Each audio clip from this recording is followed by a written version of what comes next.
What's the angriest you've ever been at a stranger? I was a block from my apartment when I heard a wolf whistle followed by quickening steps. I slammed into the glass door. Daniel! Let me in! Someone's following me! He didn't even look up from his computer. Can't let anyone in without proper verification. Building protocol. I live in apartment 6B. Please. The man who'd jumped me was walking now, not running. My left eye was swelling shut from where he'd grabbed me in the alley. That's when Daniel finally glanced up. You know how many people try to tailgate in here? He tapped his perfect record certificate. 5 years. 0 security incidents. My promotion goes through Monday. The footsteps were getting closer. I could see him now under the streetlight, and there was something glinting in his hand. Please look at him. He has a knife. Could be anything. Could be keys. Daniel went back to his computer. I'm not throwing away my perfect record for some girl drama. The adrenaline was wearing off and the pain was setting in. I pressed my bloody hand against the glass. Does this look fake to you? TikTokers use fake blood all the time. More realistic than the movies now. My hands were shaking as I fumbled for my ID. Blood made everything slippery. Look! That's my driver's license. Same address. He waved his hand dismissively. Yeah, right. That could be anyone's. Miss Lee from 1C appeared in the lobby, her little dog on a leash. Daniel, that's the girl from 6B. I see her every morning. Ma'am, please step back. You don't know what she did to provoke this situation. Provoke? I couldn't believe this. All I did was reject him. The man in the hoodie had stopped 20 feet away. His smile sent a chill up my spine. He knew Daniel wouldn't open that door. My vision started getting fuzzy around the edges. My mail. There's a package from Amazon right there behind you. Public information. Anyone can track packages. A young couple came out of the elevator. The woman gasped when she saw me. Oh my gosh! Let her in now. Touch that door and you're both evicted. I have that authority during security situations. The man pulled out his phone. I'm calling 911. They're 20 minutes away, Daniel said without missing a beat. I already called them, following proper protocol. Beep, beep, beep. Someone pulled the fire alarm. Daniel typed a code into his phone and it went silent immediately. False alarms are $500 fines. Who did that? That's when the attacker moved again. But slow this time, like he was enjoying this. He's coming! I screamed, pounding on the door. My bloody handprints overlapping like some horror movie poster. The teenager from the second floor, Lucas, grabbed his skateboard. I'm breaking the window. Daniel stood up so fast his chair rolled back. That's destruction of property. Your parents will get the bill. $10,000. You want that? She's dying, Lucas yelled. She's being dramatic. The attacker was 10 feet away now, close enough that I could see his face.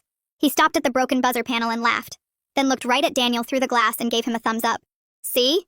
Daniel said to the growing crowd. They know each other. I'm not getting involved in that mess. That's when he dropped the knife on the sidewalk. He bent down and cleaned it on his jeans. That's a knife! Miss Lee screamed. That's a real knife! My legs gave out. I slid down the door, leaving a red trail on the glass. Everything was going dark around the edges. My mouth felt full of copper. Please. I couldn't make my voice work anymore, just mouthing the word against the glass. The couple was fighting Daniel for the door handle now. He shoved them back. My perfect record. You don't understand. My wife is pregnant. We need this promotion. The attacker knelt down next to me and grabbed a handful of my hair. Don't do it, someone inside whispered. He lifted my head.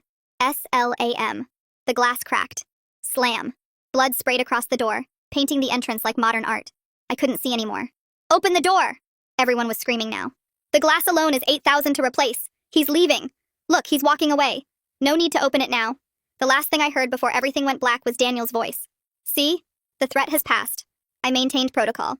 Perfect record intact. I woke up 3 days later with 62 stitches. Traumatic brain injury that gives me seizures now. They never caught the attack, and Daniel got his promotion. The building management even sent out an email praising his dedication to security protocols. But here's the thing about apartment buildings. Everyone has a key. Everyone knows which door is his, and everyone was angry. The first thing I noticed was the beeping. My eyes wouldn't open right, and my head felt like someone was hammering nails into it. The nurse checking my IV bag told me I'd been out for 3 days. She pointed to the mirror they'd propped on my tray table, and I saw why my face felt so tight. 62 stitches ran from my left temple down to my jaw where the glass had cut me. The nurse explained the doctor was worried about seizures because of how many times my head hit the door.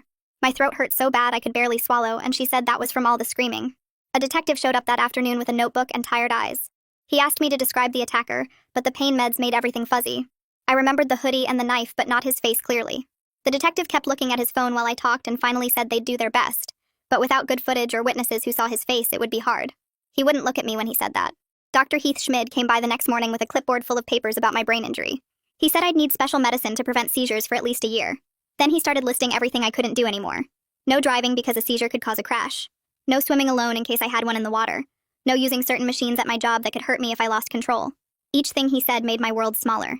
My phone buzzed on the nightstand and I saw an email from building management. They were praising Daniel for his exemplary adherence to security protocols during a challenging situation. I threw up right into the pink hospital basin. The nurse said head injuries could cause nausea, but we both knew that wasn't why. Miss Lee showed up that evening with yellow roses and her little dog tucked in her purse even though the sign said no pets allowed. She sat on the edge of my bed and whispered that every single tenant she'd talked to was mad about what happened. Her hand shook when she held mine and she kept saying she should have done more. 8 days after the attack, I had to go back to get my medicine and some clean clothes.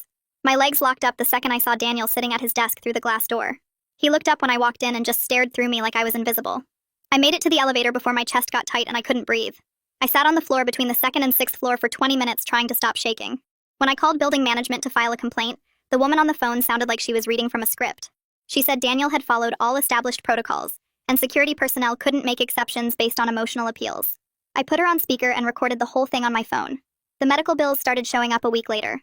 $12,000 already, and the neurologist said I'd need scans every 3 months. My lease had 10 months left, and breaking it would cost 3 months rent up front. I made a spreadsheet of all the costs versus what I had saved, and the numbers made me cry. Lucas knocked on my door with his parents standing behind him looking uncomfortable. He couldn't stop apologizing for not breaking the window that night. His mom said he'd been having nightmares, and his therapist thought talking to me might help. I told him it wasn't his fault, but we both knew he'd think about that skateboard in his hand for the rest of his life. I sent a formal request for the lobby security footage using the tenant rights form I found online. Management wrote back saying the footage was under review for quality issues, which sounded like lawyer talk for deciding whether to delete it. I typed myself an email with the date and their exact words in case I needed proof later. 3 weeks later, I was picking out apples at the grocery store when the lights got too bright and everything started spinning.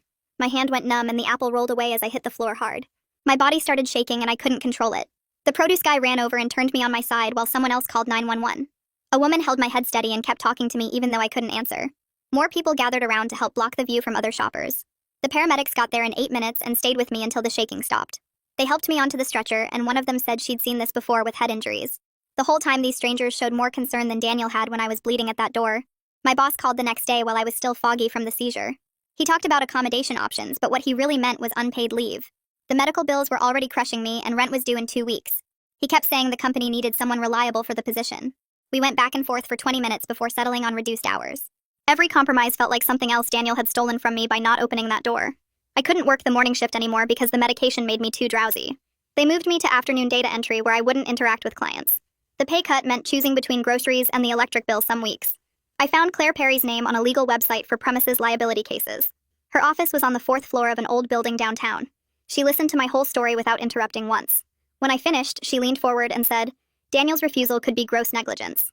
She explained that multiple witnesses saw him refuse to help a resident in distress. For the first time since the attack, someone with power believed this wasn't okay. Claire pulled out a yellow legal pad and started writing everything down. She told me to document every single thing from now on. Every seizure with the date and time and who witnessed it. Every medical appointment with the doctor's name and what they said.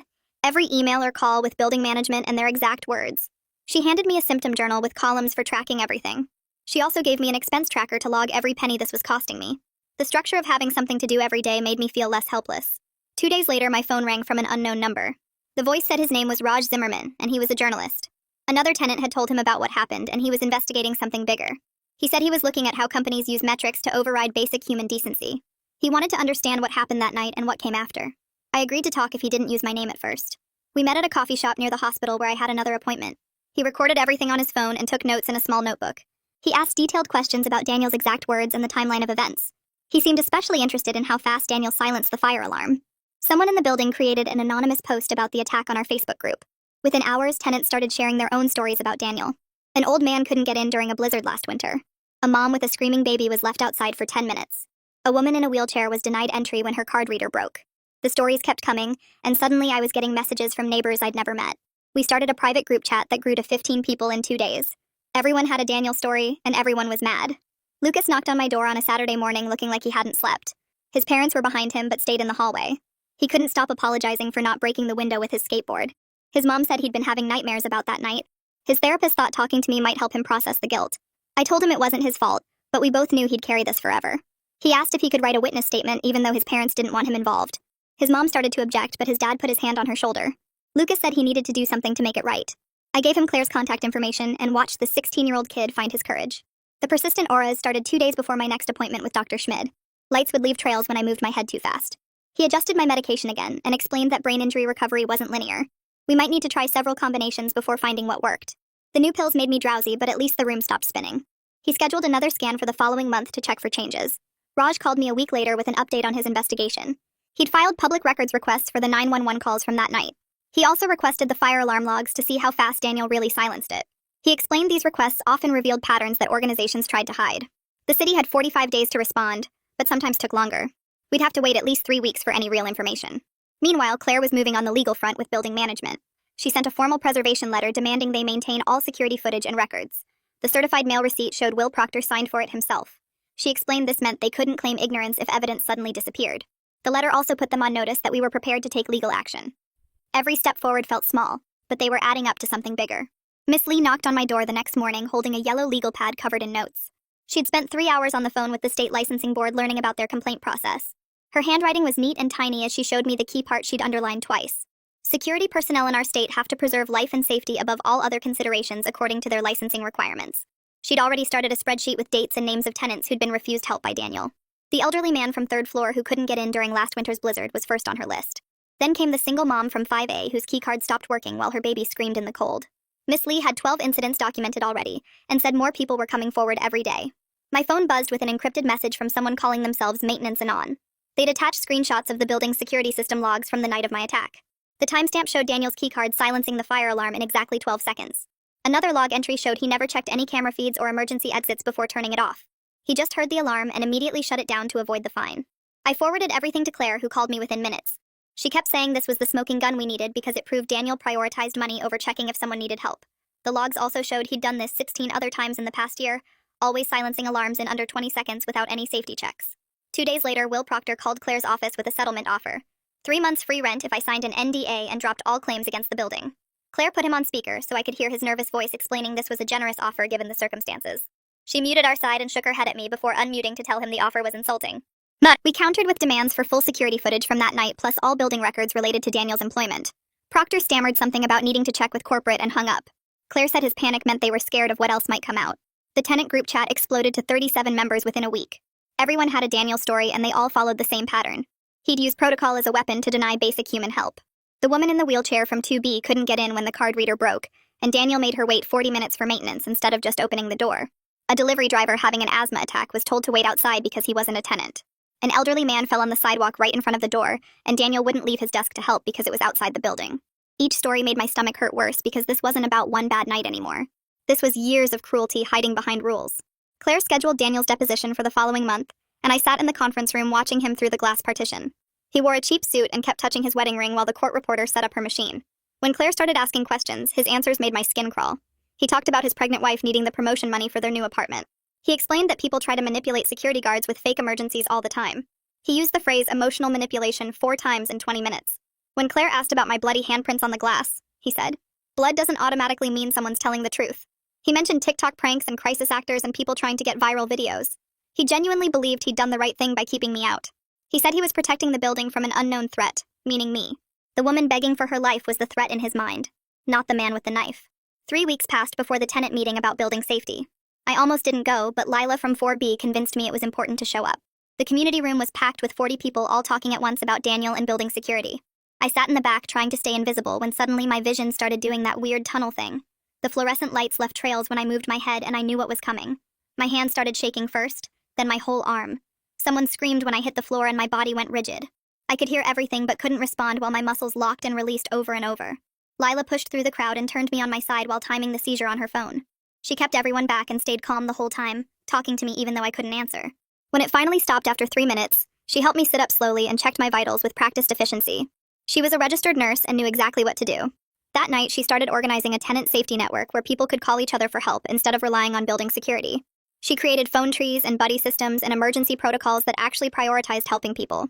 My seizure had shown everyone how vulnerable we all were. Raj's article came out the next week without using names, but with enough detail that everyone knew which building he meant. The headline read, "When Protocol Matters More Than People," and it got shared 12,000 times in 2 days. He'd interviewed 7 tenants and 2 witnesses plus 3 security experts who all said Daniel had violated basic duty of care standards. The article included a sidebar about how metrics-based performance reviews can create perverse incentives where workers prioritize statistics over human life. Daniel's 5-year perfect record had become more important than a woman bleeding to death at his door. Comments poured in from people sharing similar stories from their buildings and workplaces. Daniel became the face of bureaucratic cruelty, even though Raj hadn't used his name. Building management started their retaliation 2 days after the article went viral. Everyone who'd spoken at the tenant meeting got inspection notices slipped under their doors. Miss Lee received 3 noise complaints even though her dog weighs 4 pounds. Lucas's parents got cited for a parking violation in their assigned spot. The couple who'd tried to help me suddenly had maintenance entering their apartment for emergency checks every other day. Claire documented every single incident in a folder labeled retaliation evidence. She said this pattern of harassment would strengthen our case because it showed consciousness of guilt. They wouldn't be trying this hard to silence people if they thought they'd done nothing wrong. Discovery produced a goldmine when Proctor's emails landed in Claire's inbox. The insurance company was freaking out about potential liability and pushing him to resolve the situation before more claims surfaced. One email said Daniel should be reassigned to a non-public facing role to minimize exposure. Another mentioned the PR nightmare if this went to trial. The insurance adjuster calculated that keeping Daniel in the lobby could cost them millions in future lawsuits. They weren't moving him because it was right, but because their spreadsheet said it was cheaper. The emails showed they'd known about complaints against Daniel for 2 years, but kept him in place because he never let unauthorized people in. My therapist started helping me prepare for the victim impact statement I'd have to read if this went to trial. We practiced in her office with me reading it out loud while she timed my breathing. The first time I couldn't get through the first paragraph without crying. She taught me grounding techniques to use when I felt overwhelmed. Touch 5 things, name 4 things I could see, 3 things I could hear, 2 things I could smell, 1 thing I could taste. We practiced every week, and each time I got a little further before breaking down. She said trauma changes how our brains process memory and emotion. Reading about the worst night of my life would always be hard, but I could learn to manage the feelings. By the 6th practice, I made it through the whole statement, only stopping twice to breathe through the panic. The next week, Claire scheduled me for neuropsychological testing at a clinic downtown, where they ran me through hours of memory games and reaction tests and pattern matching exercises. The doctor made me repeat number sequences and draw clocks and name objects while a timer ticked away on her desk. She asked me to remember 3 words, then tested me on them 20 minutes later, but I could only get 1. The computer tests were worse with flashing lights that made my head pound and buttons I had to press when certain shapes appeared, but my fingers moved too slow. After 4 hours, she printed out a report showing my processing speed was in the 20th percentile now, and my working memory scored even lower. The graphs looked like a mountain range with all the valleys showing where my brain couldn't keep up anymore. Claire said the documentation would help our case, but seeing my broken brain laid out in percentages and charts made me throw up in the clinic bathroom. 2 weeks later, we sat in a conference room for Daniel's deposition with a court reporter typing every word while he answered questions in his security uniform like he was still on duty.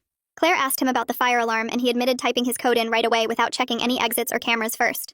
He said he could see the attacker clearly through the glass, and yes, he saw the knife, and yes, he heard me screaming for help.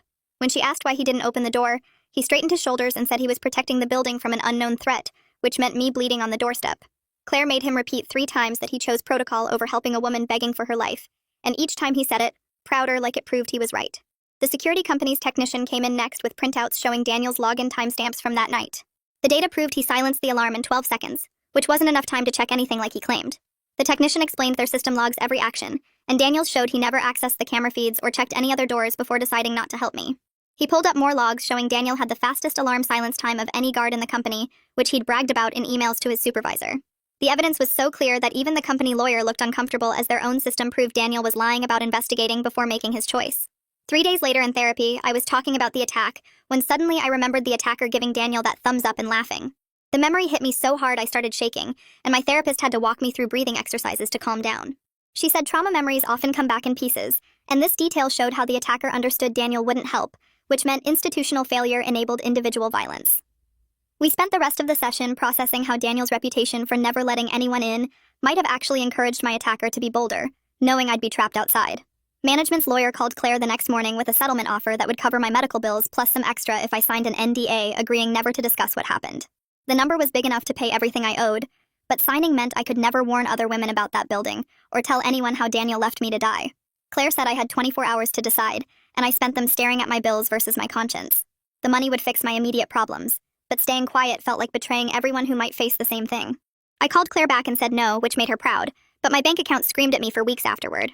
Meanwhile, Raj was fighting with his editors about naming the building, and Daniel specifically in his follow-up article since he had enough sources and documents to back everything up. His editor worried about getting sued, but Raj argued that public safety outweighed litigation risk, and people deserved to know which building had a guard who would watch them die rather than break protocol. After 2 weeks of back and forth, they agreed to run it with legal review, which meant 3 lawyers reading every word, but at least the truth would get out. Lila knocked on my door that weekend with a stack of papers and a plan to take our complaints to the community board since building management wasn't listening. She'd already gotten over 200 signatures on a petition demanding concrete safety changes and had scheduled us to speak at the next public meeting. The petition included specific demands like removing guards who refused to help in emergencies and installing emergency override buttons tenants could reach from outside. Seeing all those signatures from neighbors who cared enough to sign made me cry for the first time in weeks. But these were different tears than before. The community board meeting was in a middle school auditorium that smelled like floor wax and old lunches, but it was packed with people holding signs about tenant safety. When they called my name, I walked to the microphone on shaky legs and told the whole story from the wolf whistle to waking up with stitches, while everyone listened in complete silence. My voice cracked when I described Daniel watching my attacker slam my head into the glass, but I got through all of it without stopping. When I finished, you could hear people crying before the whole room erupted in applause that went on. So long, the board chair had to call for order 3 times. The board members looked genuinely disturbed, with one woman putting her hand over her mouth when I described the blood on the glass. 2 days later, Daniel released a statement through his lawyer calling himself a victim of cancel culture who was persecuted for following established protocols. He claimed he was being made a scapegoat for doing his job correctly, and that I was trying to destroy his life because I regretted my own choices that night. The response online was so harsh that building management put out their own statement saying they were reviewing all security procedures and couldn't comment on personnel matters, which everyone knew meant they were backing away from Daniel fast. That afternoon, Dr. Schmid called me in early because I'd reported increased light sensitivity triggering more episodes at work.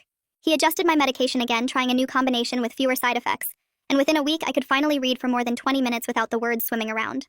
Small victories mattered now when everything else felt like fighting quicksand. But being able to read again meant I could review legal documents myself instead of relying on Claire to explain everything. The tenant group chat pinged with a new message from a woman on the 3rd floor who said, Daniel refused to call 911 last month when her 4-year-old son's throat started closing from a peanut allergy. She'd begged him to help while fumbling with her EpiPen, but he kept saying medical emergencies weren't security matters and she should handle it herself. Her neighbor had to drive them to the hospital while her son turned blue in the back seat. More stories poured in after hers, each one worse than the last, and I screenshot everything for Claire's files. Raj called that afternoon saying he'd finally gotten the 911 audio through his public records request and wanted me to hear it before his article ran tomorrow. Daniel's voice on the recording was calm and bored as he told dispatch 20 minutes after the attack started that someone might need medical attention outside, but he couldn't verify if it was real or not. The dispatcher asked if the person was conscious, and Daniel said he couldn't tell from inside and wouldn't go check because that wasn't his job. Raj's article went live at 6 a.m., naming the building, Daniel, and management company with quotes from 12 tenants and the full 911 transcript. Within hours, Daniel's name was trending locally with people sharing their own stories about security guards who chose rules over helping. My phone buzzed nonstop with interview requests I ignored while taking my new seizure meds that made everything taste like metal. 3 days later, a courier knocked with an official envelope from the building's lawyers threatening to sue me for defamation if I didn't stop spreading false and malicious statements. Claire laughed when she read it and filed something called an anti-slap motion that basically told them to back off because I had the right to talk about what happened to me. She attached all our evidence, including the 911 recording and witness statements, and within a week, they withdrew their threat without another word. Then Daniel decided to fight back by filing his own complaint with the tenant board, claiming I was harassing him by organizing other residents against him. His 3-page letter blamed me for his marriage problems, since his pregnant wife was stressed about people recognizing him from the news articles. He actually wrote that I was ruining his life by refusing to accept that he'd just been doing his job correctly that night. The process server found me at work the next Friday with Daniel's actual lawsuit claiming emotional distress and demanding $50,000 in damages. My hands shook so bad I dropped the papers and had to sit on the floor of the break room while my coworker called Claire for me. She drove over immediately and explained this was just desperation from someone who couldn't accept responsibility, and she'd file for immediate dismissal with sanctions against him for wasting the court's time. The hearing got scheduled for 3 weeks out, which meant 3 more weeks of panic attacks every time I thought about facing him in court. Meanwhile, Lila had been working on practical solutions and created a buddy system where tenants would meet each other at the corner and walk in together during Daniel's shifts. She made a schedule grid and posted it in the mailroom so people could sign up for escort times, and within 2 days, every slot had volunteers. The network meant nobody had to face Daniel alone anymore, even though management still refused to reassign him. Dr. Schmid wrote a formal letter requesting building access modifications as a medical accommodation for my TBI since the stress of seeing Daniel triggered my seizures. Management wrote back saying they couldn't make exceptions to their security protocols, so Claire immediately threatened to file an ADA complaint with the federal government. Suddenly, Will Proctor called personally to discuss possible arrangements that might work for everyone. That same week, I got an email from a city council staffer saying they were holding oversight hearings about private security regulation after seeing all the coverage of my case.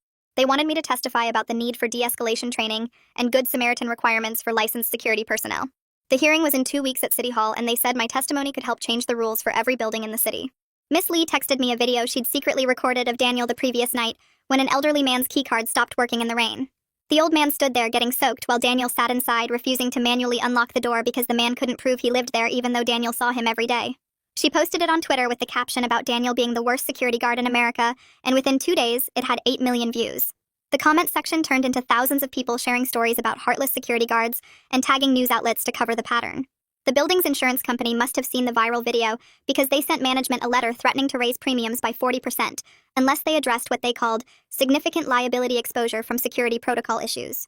Will Proctor finally understood that keeping Daniel was going to cost real money, not just bad press, and money was the only language management actually spoke. 3 days later, I forced myself to walk through the lobby during Daniel's shift with Miss Lee beside me, and Lucas trailing behind us with his phone out recording everything. My hands shook, but I kept walking straight ahead while Daniel's eyes tracked me across the marble floor, and when I reached the elevator without running or hiding, he looked away first and went back to his computer screen. Claire had been working all week pulling together witness statements and security footage and medical records. And when she showed up at my apartment with 3 boxes of evidence, she spread everything across my kitchen table and walked me through each document while I took notes on sticky pads.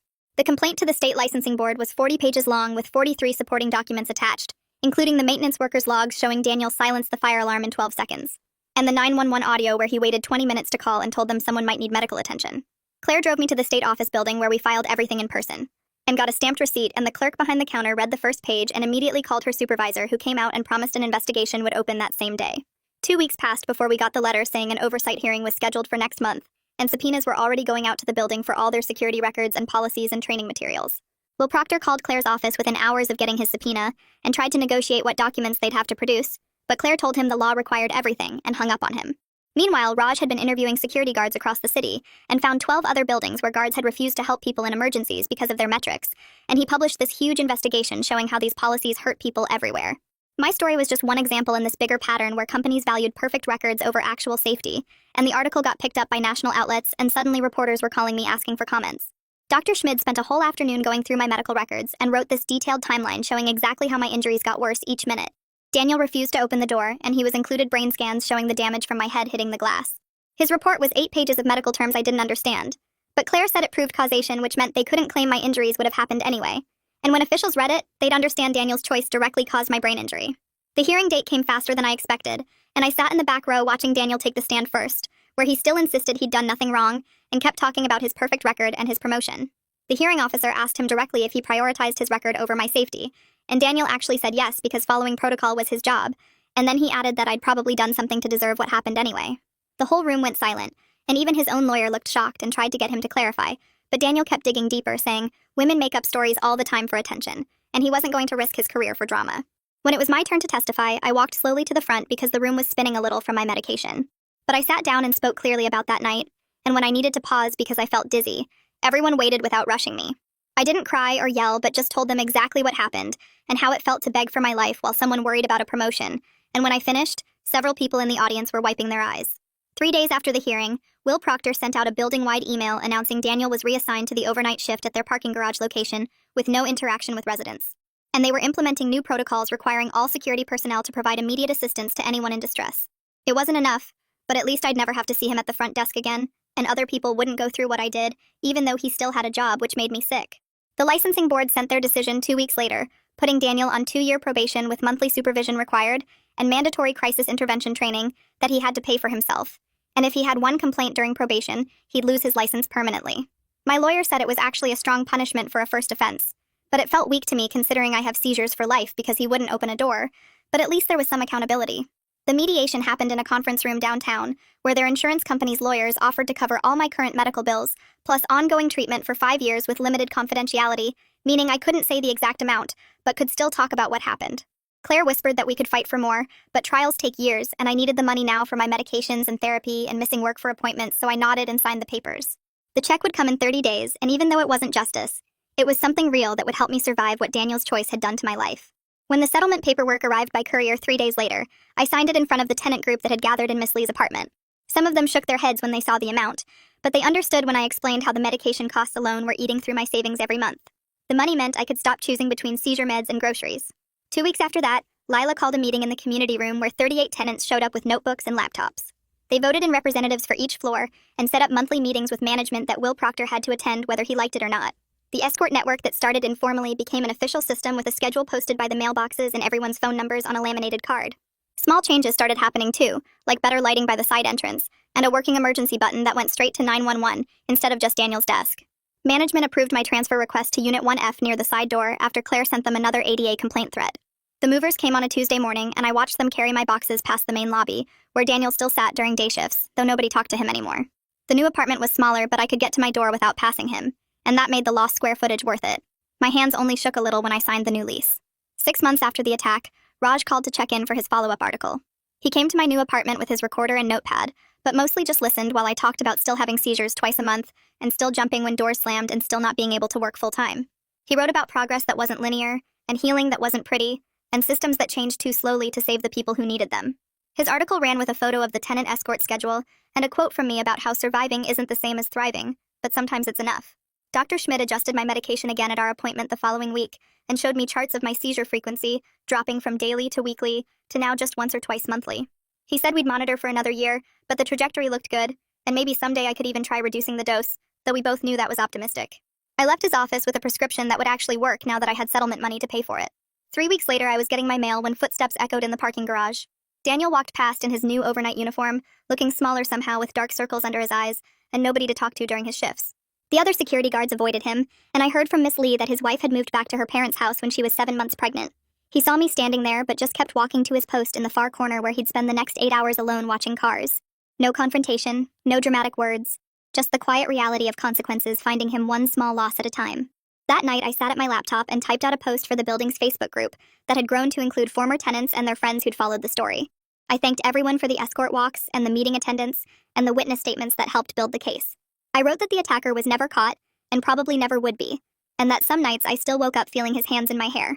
But I also wrote about Miss Lee bringing soup, and Lucas checking on me, and Lila organizing everyone into something stronger than management expected.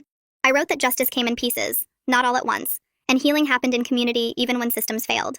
I posted it and watched the comments fill with hearts, and support from people who understood that survival stories don't have clean endings. Tonight, Lila knocked on my door at exactly 7 like she did every Tuesday and Thursday to walk me to the grocery store. She waited while I grabbed my keys and wallet and the list I'd written earlier when my hands were steadier. We walked out the side entrance together and she stayed close but not too close, giving me space to unlock the door myself. My hands were steady on the key and the lock turned smooth and easy. Such a small thing, but it meant everything after months of shaking and dropping keys and needing help with basic tasks. The door opened and we stepped out into the evening air, and I was going to the store like a normal person doing normal things, even though nothing would ever be normal again. But I was here, and I was breathing, and I had neighbors who cared, and medication that worked, and a door I could open myself. In a world where security guards could watch you die for a promotion, and attackers could vanish into the night, and justice could be partial at best, those small victories mattered more than anyone watching from outside could understand.